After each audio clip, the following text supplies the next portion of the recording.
First, in the border procedure, today it's 4 weeks for the border procedure. In the new Pact, there will be 12 weeks, so it's a longer time. If you can't do it in 12 weeks, they have to go to the ordinary procedure. So this is very clear. To make sure that there will not be any overcrowding, we have set a cap for the capacity. So member states need to build the capacity, and they cannot take more people into the border procedure than they have capacity to.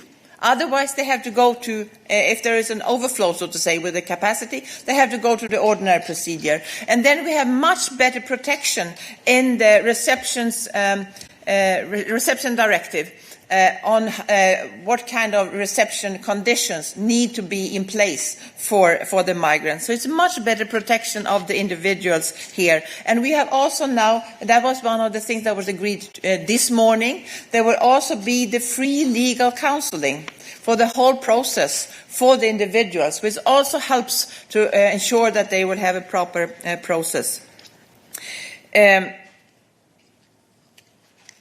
Yes, and of course, as always, if a member state will not comply to the EU legislation, it's the role of the Commission as guardian of the treaty to act.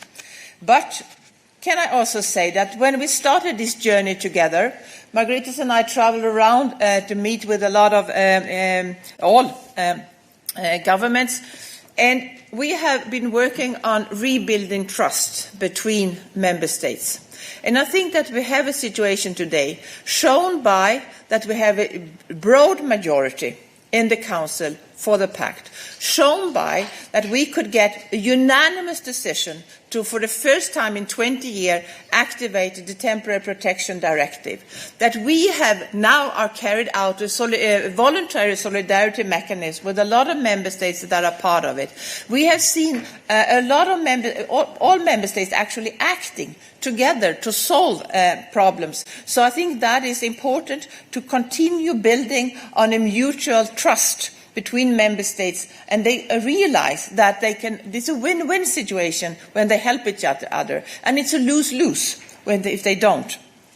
On the returns, first we have now more third countries that take back their own citizens. That is partly thanks to extensive travelling from the Commission side. It's also partly thanks to the new instrument that we have been using in the visa code, where with the so-called 25A mechanism that actually works.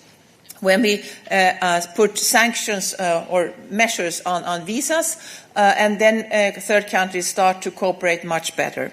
But that will not be enough. We also need to be better on our side, and that's why we have appointed a return coordinator. We set up a very good high-level network of return experts from the member states. They have now launched a return roadmap with 5 different joint actions that will be carried out. And we have seen, for example, this year already an increase with the numbers of returns with more than 20%.